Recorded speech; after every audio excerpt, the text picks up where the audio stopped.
오랜 기간 고품질 산업技재배 기술을 주제로 영농 교육을 지속적으로 수행해온 전문가이십니다. 오늘 교육 시간에 옥수수 재배에 관한 수많은 노하우를 체계적으로 설명해 주실 예정입니다. 그럼 남궁민 강사님을 큰 박수로 모시겠습니다. 또 교육을 왔는데 이렇게 정식으로 해주시는 것도 처음인 것 같습니다. 네, 그렇죠. 의원님들도 오시고 해서 저도 좀 많이 떨리네요. 네.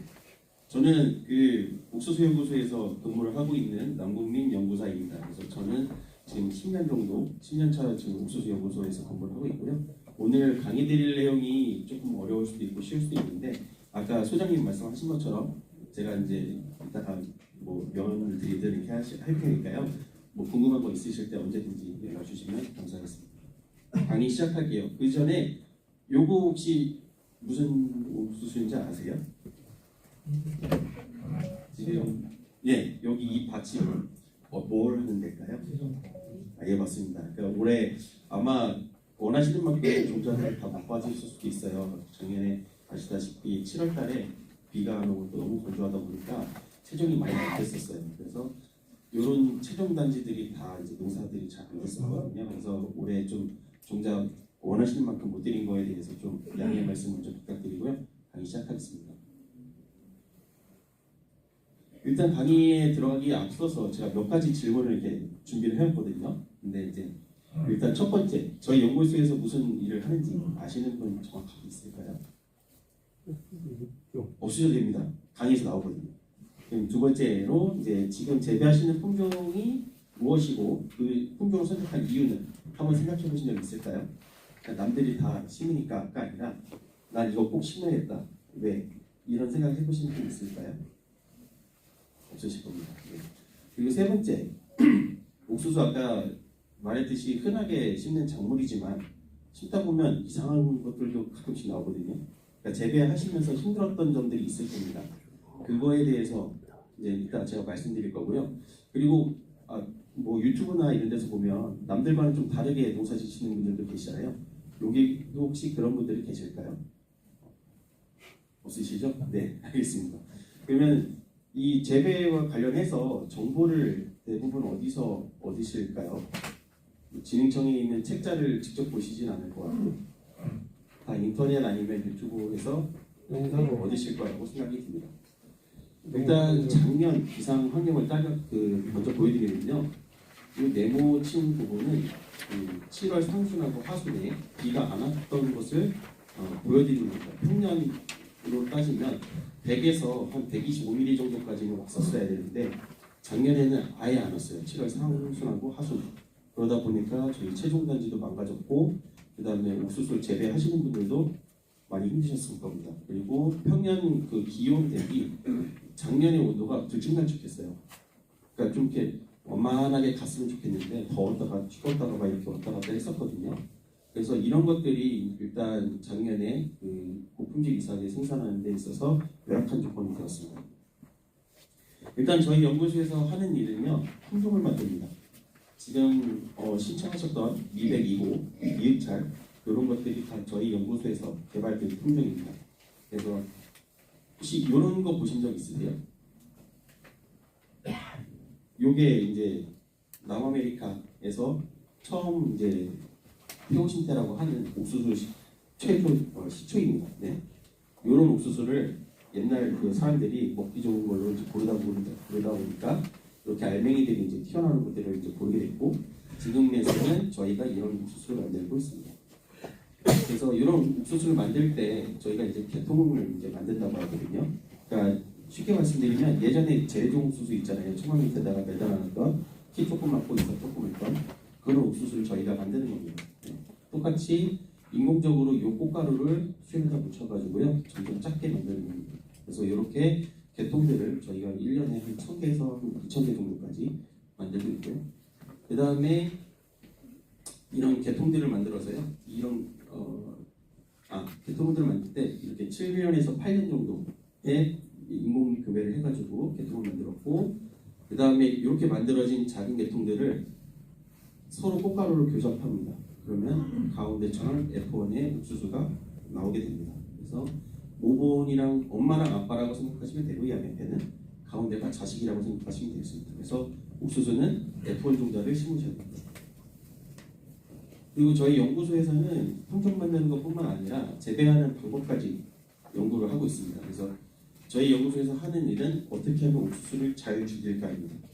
저희가 잘 죽여놔야 이렇게 하면 안 됩니다라고 말씀드릴 수 있기 때문에 그런 연구들을 많이 하고 있고요. 그래서 이런 재배 방법에 대해서는 이따가 또 말씀드리고요. 그 다음에 세 번째 가장 중요한 저희 그 보유 사업입니다. 보급 종자 생산하고 보급하는 건데 아까 맨 처음 슬라이드에서 보셨던 것처럼 여기 최종단지에서 아빠들은 꽃가루를 남겨놓고 엄마들은 꽃가루 갯벌이 다 뽑아버립니다. 이 최종단지에서는 이게 작업이 되게 고된 작업이 되고요.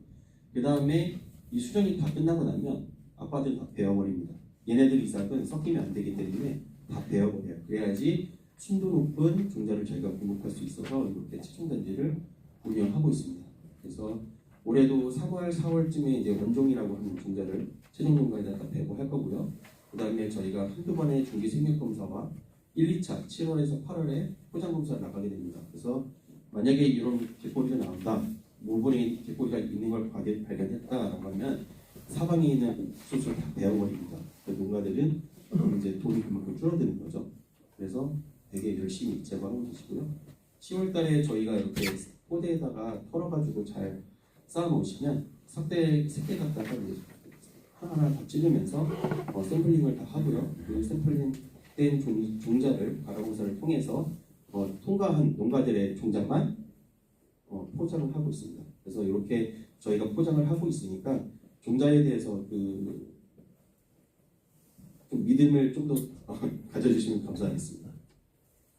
자, 이제 품종 선택인데요. 저희 옥수수에 대해서 육종기관은 되게 다양한 곳이 있습니다.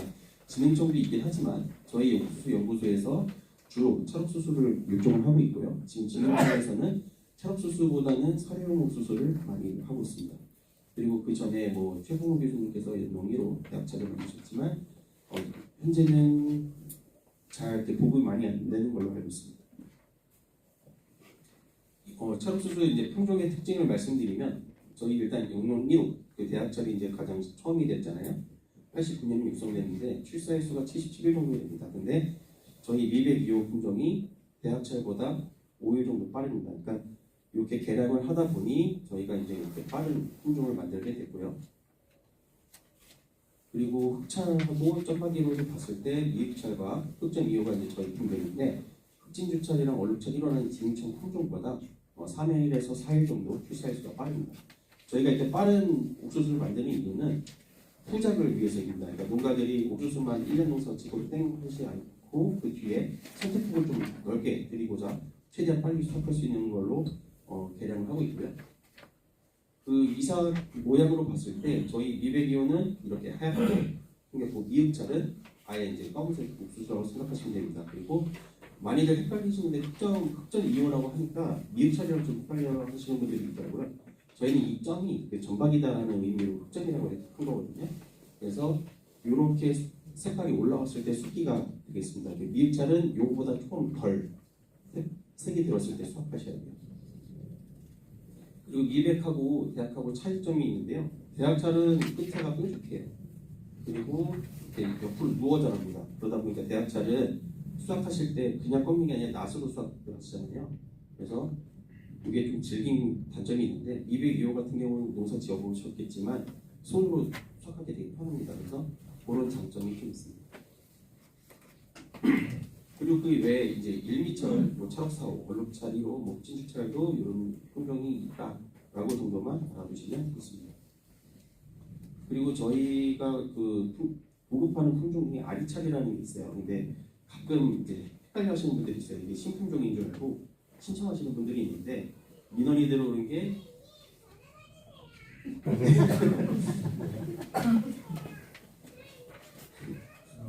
요거는 강냉이용 옥수수입니다. 네, 그러니까 찰옥수수를 포기삭으로 먹는 게 아니라 수확하셔가지고 털어가 잘 말린 다음에 뻥튀기 하는 용도이거든요. 그래서 요 아리찰은 나중에 신청하실 때 참고하시기 바랍니다. 네, 색소찰 이런 것들도 하고 있는데요. 이런 것들은 지금 보급을 잘 안 하고 있기 때문에 지역 특화 품종으로 저희 도내에서 하고 있습니다.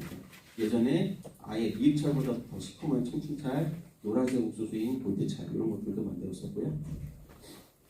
이런 그 기능성 물질을 처음에 접근하게 됐던 부분은 이 검은색에는 안토시아닌이라는 그 색소가 있습니다. 그래서 이게 항산화 효과가 있어서 활성산소도 제거해주고 암세포 생장을 억제하는 데 도움이 됩니다. 그래서 이런 목적으로 그럼 먹는 거에다가도 기능성을 넣어보자 해가지고 이제 그런 청춘찰이 나오게 된 거고요.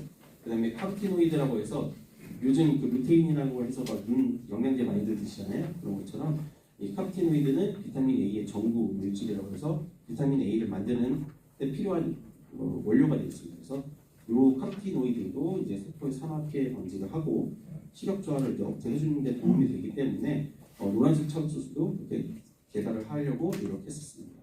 근데 이 두 가지 안토시아닌과 카로티노이드 같은 경우에는 인체에서는 생합성이 안 돼요.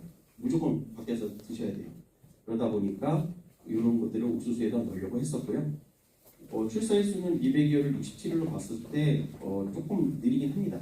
기능성이 들어가 있고 그다음에 일반 옥수수에서 가져온 거기 때문에 출사일수가 좀 늦어지긴 하지만 안토시아닌이 미흡찰보다 청춘찰은 그때 25배 정도 높은 함량을 갖고 있고요.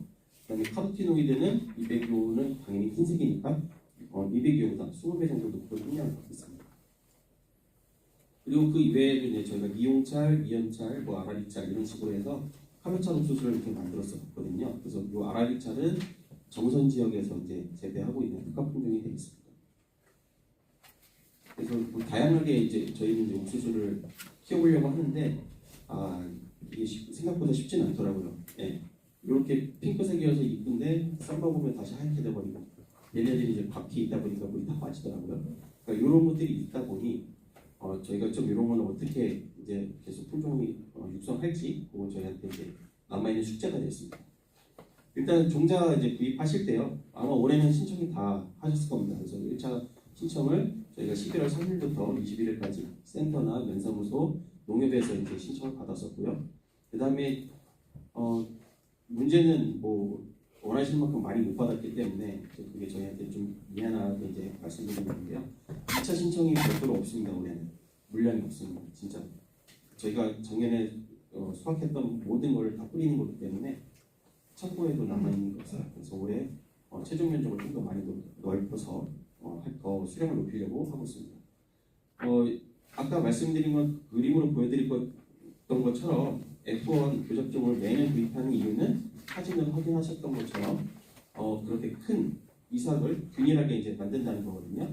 근데 걔네들을 다시 처마에다가 매달았다가 내년에 다시 심겠다 하시는 분들이 꼭 있습니다. 그분들은 어떻게 될까요? 내년에 포장해서? 안 됩니다. 당연히 안 되죠. 포장해서 파도를 쳐요. 큰 애들도 있고 작은 애들도 있고 이제 난리가 납니다. 그게 왜냐면 저희 이제 멘델이라고 하는 외국인 과학자가 있었는데 그분이 이제 유전 법칙이라는 걸 이렇게 밝혀냈었어요. 그래서 예를 들면 크고 작은 거를 엄마랑 아빠가 이제 각각 크고 작다라고 했을 때 얘네들을 교배를 하게 되면 이렇게 큰 애들만 나오게 되고요. 얘네를 다시 씨를 말려놨다가 심게 되면 분리가 돼요. 작은 애가 나오기 시작해요. 엄마가 이제 나오기 시작하는 거죠. 그러면은 포장해서 키가 균일한 게 아니라 작은 애들도 나올 수도 있고 아니면 이삭이 작은 게 나올 수도 있고 성품성이 많이 떨어지게 됩니다. 그래서 이런 이유 때문에 F1 종자를 매년 사서 심으셔야 된다라고 말씀드린 거고요. 지금은 저희가 강원 특별자치도로 바뀌어가지고 이건 옛날 포장 봉지이긴 한데 저희 포장 봉지를 받아보시면 이 뒤에 날짜가 적혀 있습니다. 요거는 생산날 포장한 날짜예요. 그러니까 작년에 포장을 했기 때문에 작년에 날짜가 써 있는 게 맞습니다. 근데 만약에 24년이나 23년 이렇게 써 있으면 그거는 저희가 보급한 게 아니거든요. 그러니까 그런 거는 이제 만약에 뭐 종묘사나 이런 데서 판매하시는 거를 하셨을 때는 이 날짜 꼭 확인하시기 바라고요. 종자를 다 심으면 좋겠지만 항상 남습니다. 그 남은 종자를 어떻게 보관하는 게 가장 좋냐라는 것도 저희가 이제 했는데 냉동실에다 보관하시는 게 가장 좋습니다. 왜냐하면 냉동실에 그 종자의 수분 함량은 10%에서 12%일 때 저희가 치매를 해가지고 다 저장을 하거든요. 그 정도의 수분 함량 갖다가는 얼어 죽지 않습니다. 그래서 장기적으로 보관하실 때는 냉동실에다가 보관하시는 게 좋고요. 그다음에 그게 안 된다라고 하면 냉장고에다가 비닐에다가 밀봉하셔가지고 지퍼백 닫아 놓으신 다음에 냉장실에다가 보관하시면 되겠습니다. 그리고 요거 같은 경우에는 저희가 이제 그 저온 조장을 해야 된다라고 보여드리기 위해서 갖고 온 그림입니다. 예를 들면 여기 템퍼러처는 온도고요, 모이스처는 수분 함량입니다. 그리고 데이는 일수입니다. 예를 들어 이게 외부가 온도가 29도고 습도가 한 15% 된다고 했을 때 얘네들을 이렇게 선으로 딱 그어보면 16일 정도까지가 종자 활용 가능한 일수입니다. 그러니까 제가 그 저온에다가 저장할수록 오래 보관할 수 있다라고 한 게 2도나 4도에다가 보관하고 수분 함량이 10이나 13%라고 하면 1000일 정도가 되겠죠. 그러니까 저온에서 보관해야 된다. 고온으로 가면 예를 들면 창고에 거기가 또 이제 여름이면 습할 수도 있고 뭐 더울 수도 있고 한데 그냥 21%라고 봤을 때 종자 활용 가능 일수는 4일 정도밖에 안 됩니다. 그러니까 상온에다가 보관하지 마시고 냉장고나 이제 냉동실에다가 보관하시라고 이제 말씀드리는 그림입니다. 일단은 옥수수라는 걸 제가 이제 강의를 할 때 좀 이렇게 키워드를 좀 많이 뽑아봤어요. 그러니까 예를 들면 이 기상청에서 이제 날씨를 이제 설명해 줄 때 보면 이게 평균 기온이 될 거고 이 작은 글씨로 밑에 이제 낮은 숫자가 있습니다. 이게 밤 기온이거든요. 예를 들어 이 옥수수는 10도 이상에서만 생장을 합니다. 10도보다 아래로 떨어지게 되면 생육을 안 해요. 멈춰요. 근데 이 생육을 계속 했다가 멈췄다가 했다가 멈췄다가 하는 거는 스트레스로 나가거든요. 그럼 얘네들은 내가 잘 살아야겠다가 아니라 내 토대를 빨리 만들어야겠다라고 해서 이제 무릎 높이일 때 개꼬리가 나오기도 하고 그렇게 됩니다. 그러니까 파종은 무조건 밤 기온이 10도 이상일 때 들어가셔야 된다라고 하는 거고, 요 온도는 주변 마을 분들이 뭐 잘 아시겠지만 마지막 늦설이 이후입니다. 그 늦설이가 지나가고 나서 심으시면 되게 안전하게 이제 파종하실 수 있고요. 그 다음에 정식 같은 경우에는 이제 저희가 삼엽기라고 했는데요. 요 그림을 보시면요, 요거는 지금 1엽이라고 되어 있긴 한데 요 둥근 잎은 엽으로 저희가 안 칩니다. 떡잎이거든요. 요 끝에가 뾰족한 이파리가 이제 저희가 잎이라고 하는데 요 뾰족한 잎이 2개에서 3개 정도 나와야 있어야지 이렇게 파종을 정식을 하실 수가 있어요. 그러니까 그 시기를 일단 잘 지켜야 되는데 예시된 사진을 이따가 보여드리겠습니다. 그리고 제초는 발목을 빌 때 최대한 빨리 분밭에 나간 다음에 바로 제초를 하셔야 됩니다. 그리고 중간중간 계속 제초를 하셔야겠죠. 그리고 추비는 무릎 높이. 이때가 이파리가 한 5개에서 7개 정도 되거든요. 그 높이 때 무조건 그 추비를 요소나 뭐 NK 비료를 주셔야 된다는 분들은 NK 비료 그렇게 추비를 주셔야 되고요. 그 다음에 농약은 그러니까 어깨에서 머리 정도 크기가 됐을 때는 치시면 안 돼요. 그때는 옥수수가 이제 알을 만들기 위해서 준비하는 시기입니다. 그래서 생장을 이제 바꾸는 시기인데 그때 농약을 잘못 맞으면 이삭이 이상하게 나옵니다. 그러니까 이 시기 때는 농약을 치면 안 된다. 그리고 수확할 때는 손톱 갖다가 끝에 열어보셔가지고 눌러보시면 그 탱탱볼 누르는 것처럼 그냥 탱탱할 때가 있거든요. 안 터지고 그때가 수확 시기입니다. 그게 대략 그러니까 수염이 이제 처음에 봄밭에서 이제 그 옥수수가 이제 내공이 하나 올라오잖아요. 거기서 수염이 이제 나오거든요. 그 수염이 나온 날부터 20일에서 25일 사이입니다. 그래서 요렇게 키워드로 먼저 말씀드릴게요. 이 옥수수는 처음에는 영양생장기라고 해서 키가 크는 시기가 먼저 있고요. 그 다음에 개꼬리가 올라오고 나면 이제 생식생장, 종자를 만드는 시기로 전환이 됩니다. 모든 식물은 다 영양생장과 생식생장이 있어요. 근데 이 영양생장기 때는 질소가 많이 필요한 시기고요. 이 생식생장기 때, 이때는 질소질비료는 거의 필요가 없습니다. 그거 외에 나머지 팩이나 그러니까 각이나 아니면 이제 인삼 이런 것들이 필요한 시기가 생식생장기예요. 이 이삭열수는 유전적인 것도 크긴 한데요. 이 크기랑 알곡수는 이삭에서 이제 몇 개 얼마나 크고 알곡이 얼마나 빡빡 차냐 이거는 환경에 대한 영향이 좀 큽니다. 그래서 영향을 주는 게 뭐 방법이 재배하는 방법이나 뭐 토양이나 기상환경이나 뭐 이런 것들이 있을 텐데요. 이런 것들이 이제 어떻게 복합적으로 작용하는지는 이따 말씀드릴게요. 그래서 이런 이삭에 대해서 형성되는 시기는 아까 V5에서 6이 뭐냐면 이파리가 대충 5개에서 6개라고 생각하시면 돼요. 이 V는 베지터블이라고 해서 아까 영양성장기거든요. 그 시기에 이파리가 5개에서 6개, 이때가 언제죠? 아까 무릎 높이입니다. 축이 줘야 되는데 그때 최대 알곡수를 이미 옥수수 결정하는 시기입니다. 그리고 이파리가 15개 정도 되면 이미 거의 머리 껍데기까지 자랐을 때예요. 그때는 열당 몇 개 정도 알을 이제 생산할지를 이제 결정하게 되고요. 그 다음에 R2는 이제 생식량기로 전환됐을 때입니다. 그래서 그때 알곡이 이제 만들어지는데 이때 물을 잘 관수를 해주셔야지 알곡이 꽉꽉 차게 되고요. 그 다음에 이 뒤에 거는 뭐 이제 사료 쪽으로만 생각하시면 되겠다. 이게 말씀드리겠습니다. 사진을 그 자료에도 보시겠지만 처음에는 출하했다가 요 V3 정도까지는 이제 금방 잘 안 자라요. 이때까지는 뿌리를 먼저 뻗뜨리는 시기거든요. 그래서 키가 잘 안 큽니다. 그러다가 허리 높이쯤 됐을 때부터는 여기까지는 하루아침에 봤을 때도 그냥 쑥쑥 커 있습니다. 네. 그래서 이런 영양생장기가 있는데 이 영양생장기에서 이제 생식량기로 전환되는 이제 생활사를 보여드리는 사진이고요. 그래서 처음에 파종하고 나서 이제 출하됐을 때는 적정 환경이 25도에서 4일에서 5일 정도면 바로 싹이 올라옵니다. 근데 너무 춥게 추운 데서 심으시면 아무래도 이 기간이 더 오래 걸리겠죠. 그리고 저온 환경을 뭐 2주에서 뭐 4주 내외에서 이제 뭐 이제 15일에서 한 달 정도 되겠죠. 그런 추울 때는 이렇게 시간이 걸린다는 겁니다. 그리고 이 V3 같은 경우에는 파종하고 나서 한 달 정도 됐을 때가 이제 이렇게 되는 거예요. 아마 정식하셔도 똑같을 겁니다. 네. 그때 이제 광합성을 하면서 뿌리는 이제 그 관근이라고 해가지고요. 그 왕관을 거꾸로 뒤집어 놓은 것처럼 이제 뿌리들이 이제 줄기 땅 속에서 자라고 있거든요. 그 관근들이 자라면서 이제 양분을 흡수하기 시작하고요. 그리고 V4가 아까 전에 이파리가 4개 정도라고 얘기했잖아요. 그때 발목 높이 정도가 됐는데 그때 초기 제초를 꼭 해주셔야 되고요. 그래야지 영양분을 잡초한테 안 뱉습니다. 그리고 5개 정도 됐을 때가 아까 무릎 높이라고 말씀드렸는데요. 이때 최대의 알곡수가 이삭 크기가 이제 결정되는 시기이기 때문에 이때 잘 관리를 해주셔야 되고요. 축이 주셔야 되고요.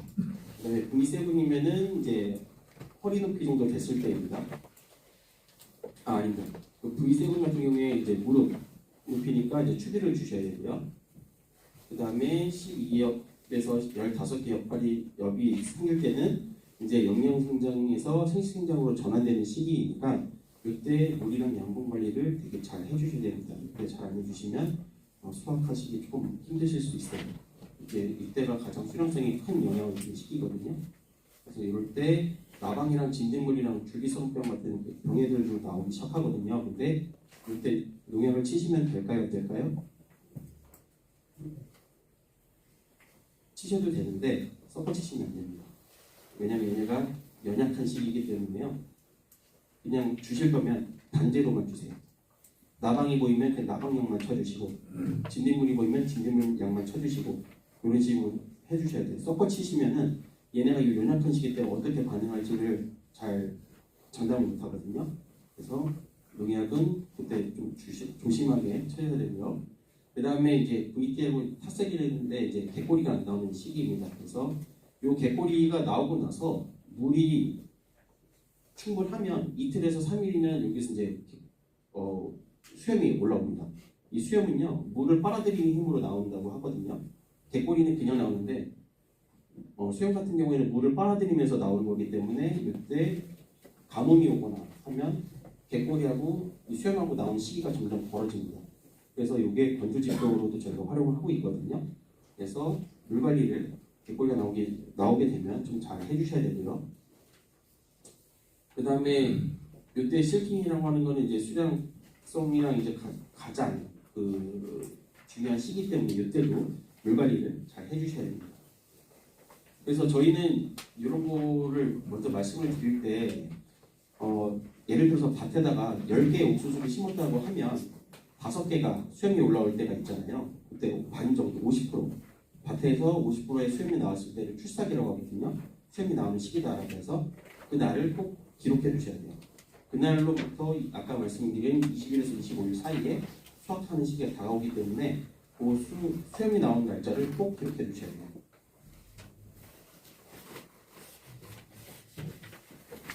일단 대부분 다 육묘로 하시겠죠. 정식 하시는 방법을 쓰실 거예요.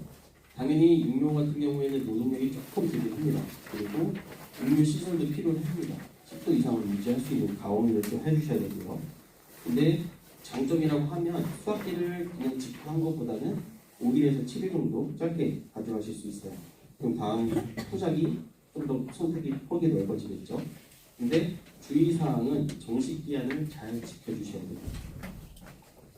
이 육묘 같은 경우에는 당연히 빨리 심어서 빨리 수확하면 그만큼 남들이 안 나올 때 물건을 파니까 소득이 고소득으로 이어지게 되는데요. 요거는 근데 장단점이 또 있습니다.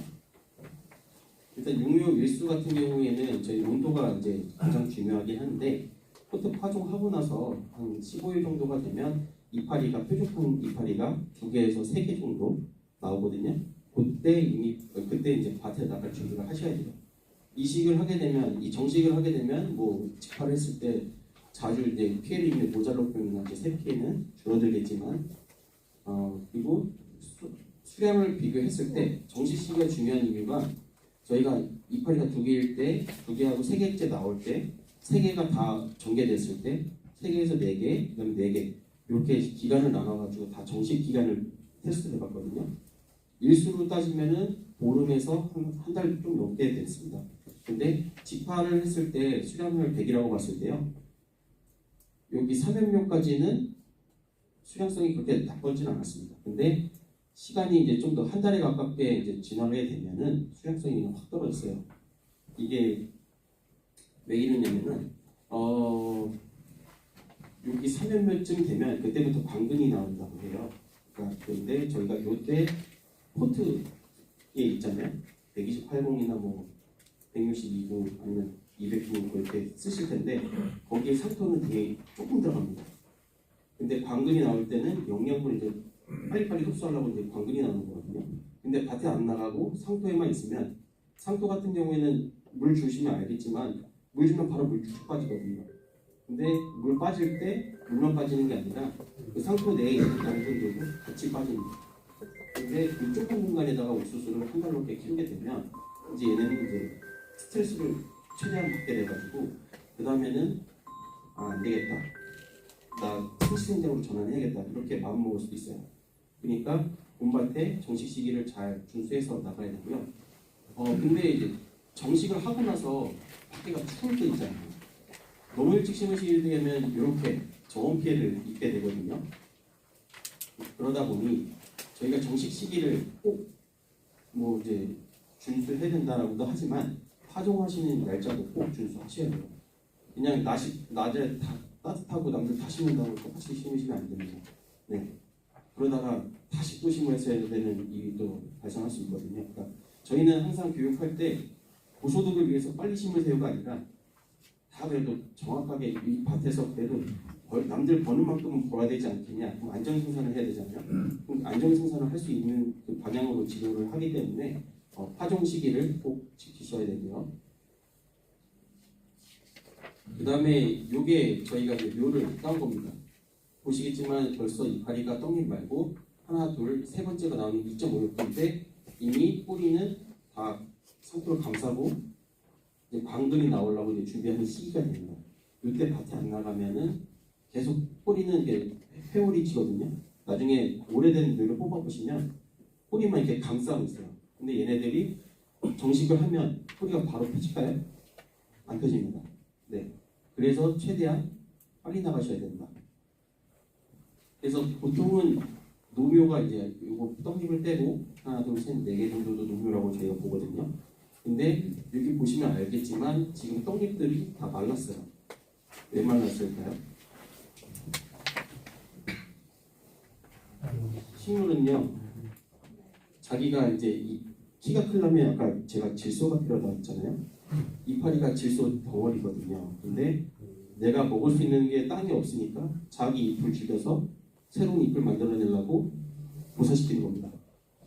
그러다 보니까 이렇게 떡잎이 이제 말라간다라고 하는 거 보면 이미 시기가 지났고 여기 상토는 양분이 없다라고 보시면 돼요. 근데 아직까지도 밭에 못 나가고 있으면 얘네들은 밭에 나가서도 잘 못 클 수 있는 확률이 큽니다. 그래서 저희 연구소에서는 요 정도, 네, 요때 나갑니다. 요거를 확인해 보시는 방법은 아침마다 이렇게 물을 주시다 보면 한 보름 정도 보름 좀 안 됐을 때요. 하나씩 물을 다 흠뻑 주워놓고 나서 뽑아봐요. 그래서 이 묘가 뿌리가 이제 네트 형성을 잘 했냐 이런 걸 확인해 보거든요. 그래서 뽑혔을 때 쏙 뽑히면서 흙을 다 감싸고 나올 때, 그럼 이제 나가야겠다. 그러면 그 다음 날이나 당일날 나가게 됩니다. 그게 보름 정도 되고요. 원래대로 하면은 잘 아시는 것처럼 수염은 이렇게 나와야 되고 깃볼이 이렇게 나와야 됩니다. 근데 저희가 노면을 이식했을 때 여러 가지 이상 증상이 나타났었어요. 예를 들면 깃볼이가 안 났고요. 아니면 수염이 안 나오는 개체들도 있었어요. 그리고 이 1차 이삭이 있는데 1차 이삭보다 2차 이삭이 먼저 수염이 나오는 경우도 있었고요. 그 다음에 이상하게 나온 불량 이삭도 많이 나왔습니다. 그리고 이제 저희가 이렇게 늦게 나가게 되면 영양 성장에서 상식 성장으로 스트레스 받아서 빨리 전환된다고 했잖아요. 그러면 추비를 줘야 되는 7학기 정도 때 이미 개골이 올라옵니다. 이런 경우에는 이 밭은 바로 엎으셔야 됩니다. 생산이 안 돼요, 상품이. 네. 이게 이제 저희가 5월에서 6월 때 많이 받는 민원이거든요. 6월 초까지. 늦게 심으시는 데는 이제 6월 초에 이러니까. 그래서 이렇게 나오게 되면 이거 벌써 필름값도 그렇고 밭에다가 그 비료 뿌린 것도 있고 그 다음에 종잣값도 있는데 이게 다 갈아엎으려고 하면 되게 안타깝잖아요. 그러니까 정식을 최대한 잘 맞춰서 해주셔야 된다라는 거고요. 그 다음에 이건 2019년에 이때 춘천에서 저희가 이제 민원농가에서 갔는데 되게 특이했어요. 여기도 노면을 이식했는데 갯꼬리가 한 개가 아니라 두 개, 세 개가 나오더라고요. 네. 근데 일찍 심어가기가 노면을 심었던 거는 이렇게 이상하게 됐는데 옆에는 옥수수가 또 정상적이 있거든요. 걔네들은 제때 심으면 돼요. 그러니까 이 농가에서도 육묘를 늦게 한 거랑 그다음에 제때 나간 거랑 확실하게 차이가 났었습니다. 그래서 그 농가분들도 이 주인분도 이제 다음부터 꼭 지키신다고 얘기를 했었고요. 네, 계속 정식증에 따른 그 이상 증상이었습니다. 그리고 저희가 최근에 다시 한번 이 테스트를 해봤어요. 그래서 3학기일 때, 그다음에 4학기일 때, 4.5학기일 때 각각 심었는데 4.5학기 때 나온 것들에서 역시나 이상한 증상들이 나타나기 시작했어요. 여기 보시면 개꼬리 옆에 이삭이 두 개가 달린 거거든요. 이런 거는 완전 이상하게 나왔죠. 그다음에 여기도 이상하고. 그래서 저희가 이제 파종을 하실 때 요건 직파 기준입니다. 직파 기준으로 4에서 6cm가 가장 적당합니다. 왜 4에서 6cm냐면 이래야지 새가 안 파먹어요. 뿌리가 짧기 때문에 4에서 6cm 정도는 심어놔야 얘네가 좀 덜 파먹거든요. 그리고 근데 여기서 너무 깊게 심어버리면 올라오는 시간이 늦어져요. 그럼 그만큼 수확시기가 좀 늦어질 수 있어요. 근데 또 너무 겉에다가 심어놓으면 얘네가 도복에 또 문제가 될 수도 있거든요. 그래서 직파를 하실 때는 4에서 6cm를 하시는데 포트에다가 심으실 때는 4에서 6cm 하시면 안 돼요. 손가락 한 마디 정도 있잖아요. 그러면 이렇게 한 마디 정도만 뚫어가지고 거기다 심어놓으시면은 금방 올라옵니다. 그 다음에 제식 밀도는 저희가 보통 적정하다고 하는 거는 300평지준으로 한 4,500주 정도가 됩니다. 그게 뭐 비닐에 따라 좀 달라지긴 하겠지만 뭐 70에 30이나 75에 30 아니면 80에 뭐 30 이렇게 생각하시면 됩니다. 요거는 그 갖고 계신 농기계나 비닐이나 이런 것들에 따라 좀 달라지기 때문에 이렇게 제가 제식 밀도를 제공해드리고 있습니다. 일단은 저희가 일주 1번이 있고 일주 2번이 있는데 이건 농가들의 선택입니다. 일주 1번은 한 구멍에서 옥수수 하나만 키운다. 일주 2번은 한 구멍에서 붙여가지고 2대 키운다. 이겁니다. 근데 한 개를 키우냐 두 개를 키우냐 할 때 제식 밀도를 달리 해주셔야 돼요. 얘네들은 옥수수는 경쟁이 되게 심한 작물이거든요. 다비 작물이기 때문에 그래서 한 주당 주간은 1m 정도 그 다음에 옥수수 길이는 45cm 정도 이렇게 띄워주셔야지 상품성 있게 수확하실 수 있습니다. 그림으로 보시면 이래요. 그러니까 70에 30, 75에 30으로 보여드렸는데 이렇게 한 줄과 한 줄 사이에 간격을 75, 그다음에 옥수수와 옥수수 사이를 30 이렇게 심는 것이 이제 저희가 적정하다라고 하는 제식밀도고요. 이게 4,400주 정도 들어갑니다. 1주 2번은 이렇게 1m에 45 정도 띄워주셔야 됩니다. 아까 계속 말씀드린 것처럼 원래대로라고 하면 밤기온 10도 이상일 때 심으셔야 되고, 그게 지금 단양 같은 경우는 주로 평야로 되기 때문에 서울 상순에서 아마 중순 때쯤에가 아마 그 시기가 맞아질 겁니다. 근데 계속 기상청 날씨는 확인하셔야 돼요. 그리고 이제 수확을 하실, 이게 가라가 온도가 이제 토양 온도가 13도에서는 한 18일에서 20일 정도 추가가 걸리는데 온도가 올라갈수록 짧아집니다. 네, 20도 이상에서는 5일 정도 되거든요. 그래서 봄에 심으신 것들은 좀 천천히 올라오지만 여름에 이제 이기적으로 심으실 때 있잖아요. 그때는 더 빨리 올라옵니다. 7월이나 이제 6월 말 이때 심으실 거니까요. 그런 정식 시기 잘 생각하셔가지고 온도 이제 조절하셔가지고 이제 묘를 심으셔야 되고요. 그다음에 분산 파종을 저희는 좀 권장을 드리고 있어요. 그러니까 왜냐면 지금 일시 수확을 하시기에는 너무 힘들잖아요. 한 300평 다 따는 것도 힘들고, 그래서 사람 사기도 이제 어렵고 하다 보니 분산 파종을 해야 되는데, 이 분산 파종을 좀 어떻게 해야 되냐 이렇게 물어보시는 분들이 많았어요. 그리고 어떤 분들은 일주일 간격으로 분산 파종했다라고 하는데, 분산 파종은 일주일 간격이 아닙니다. 일주일 간격이면 똑같이 수확하거든요. 한 달 정도는 띄워주셔야 보름 정도 차이 나게 수확하실 수가 있어요. 한 달 정도 해야지 보름이 당겨지는데 일주일 갔다가는 분산 파종이 안 되는 거죠.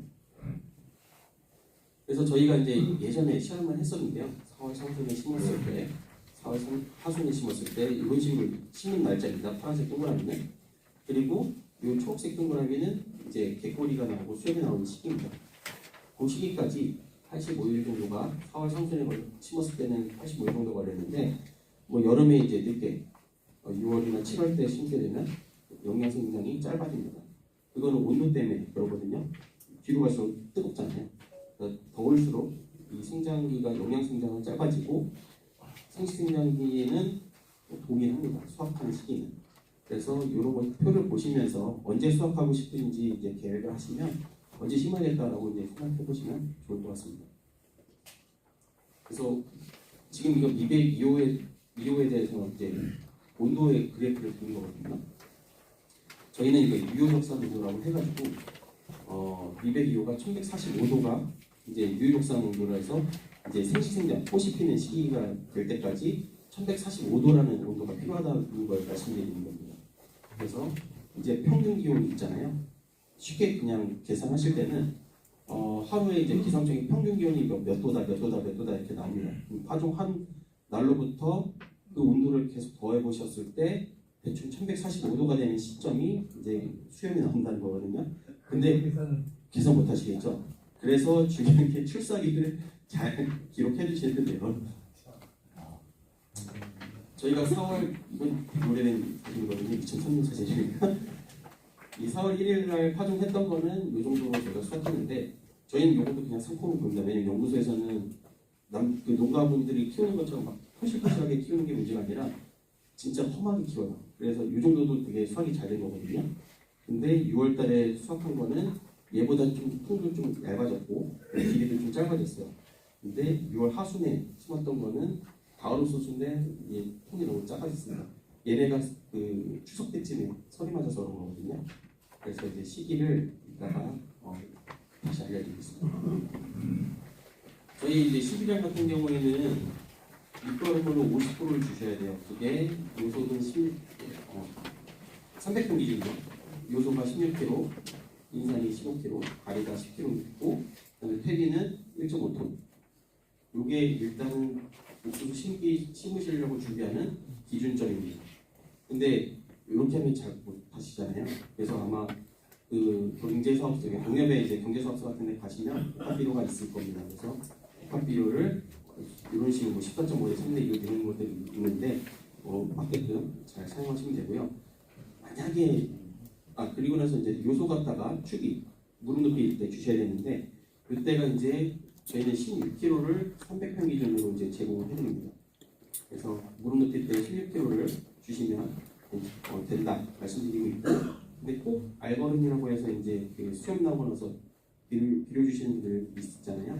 그분들 같은 경우에는 이 16을 반으로 쪼개서 무릎 높일 때 8kg 갖다 주시고 남은 8kg를 알거름으로 주시면 됩니다. 근데 그냥 무릎 높일 때 16kg 주시는 게 괜찮습니다. 네.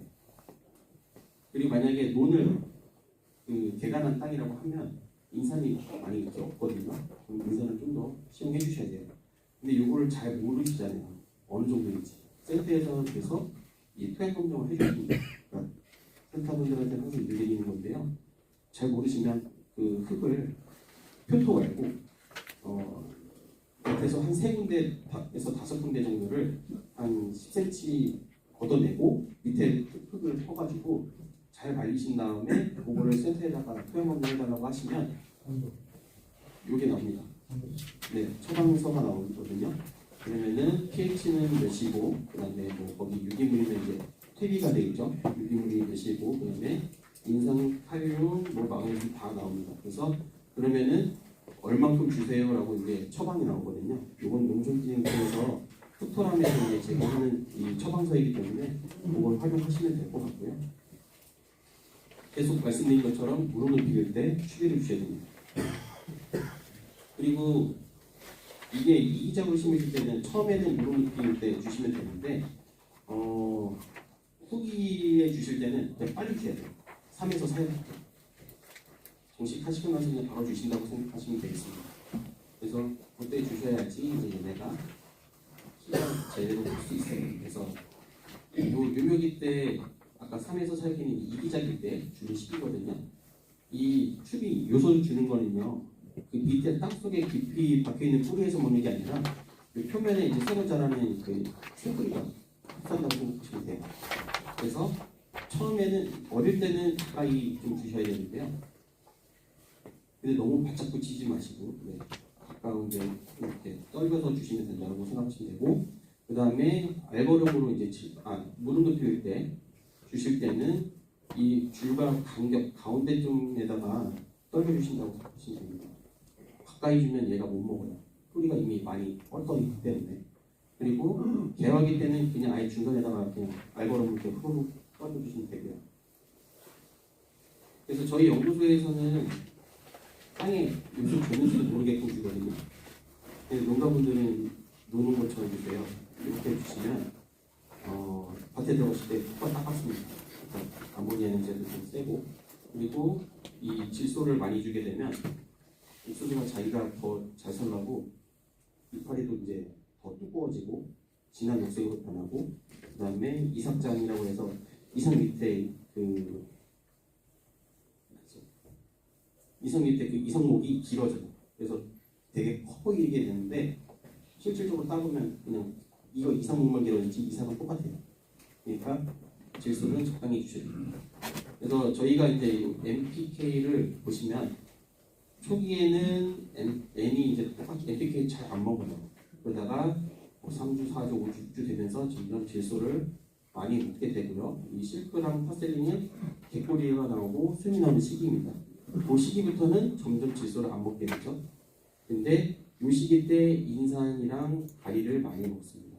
그리고 물도 초기보다는 이 시기 때, 수염이 나온 시기 때 더 많이 요구합니다.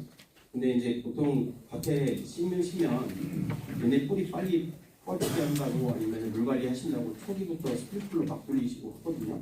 그렇게 하실 필요 없습니다. 진짜. 네. 이때 더 잘해주셔야 돼요. 수염이 나왔을 때.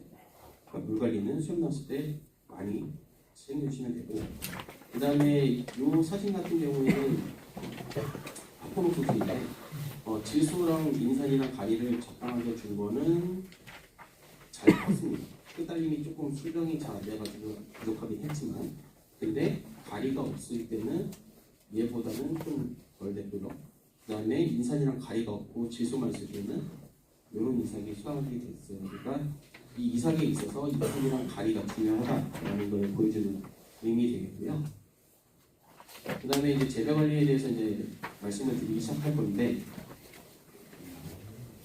시간이 잠깐 쉬시는 걸 요구하시나요? 아니면 그냥 하실까요? 쭉 할까요? 네. 빨리 하셔야 돼요. 뒤에 앉아 있는데. 자, 이 옥수수의 격까지 왜 나올까요? 아시는 분 있을까요? 오늘 다 써 있습니다. 네. 질소가 과다할 때도 나오고 생육이 좋을 때도 나오고 환경이 안 좋아도 나옵니다. 이 격가지는요 광합성하라고 하는 거거든요. 그러니까 환경이 좋아도 나빠도 나오고 재해가 와도 나빠도 나오고 이렇게 하는 건데 이 격가지를 1900년대 엄청 오래됐죠. 외국에서 연구자가 격가지를 제거했을 때와 제거하지 않았을 때 수량을 비교했어요. 누가 더 수량이 높았을까요? 제거 안 한 데서 더 수량이 높았습니다. 그쵸? 다 하시죠? 봐봐요.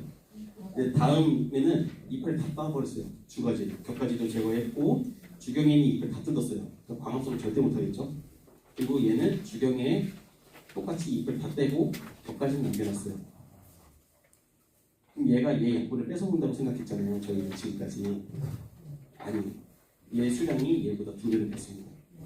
그 말은 이 격가지에서 광합성을 해서 얘 양분을 뺏어먹는 게 아니라 이렇게 준다는 거거든요. 네, 그러니까 격가지를 따야 될까요? 네, 노동력만 낭비하시는 겁니다. 따실 때는 이렇게 통로가 안 보일 정도로 무성할 때 이때만 초기에 한번 따주셔야 돼요. 조기에. 그 이후에 몇 번, 두 번, 세 번 계속 격가지 따시면 옥수수 흔들어 주시는 거예요. 도복 위험이 있습니다. 네. 그래서 저희가 이 격가지 제거를 횟수하고 이제 뭐 수량성을 해봤어요. 제거 안 했을 때는 수량성이 뭐 나쁘지 않게 나왔습니다. 그리고 한 번 제거했을 때는 비슷하게 나왔어요. 근데 두 번, 세 번 제거했을수록 이삭수가 점점 떨어졌어요.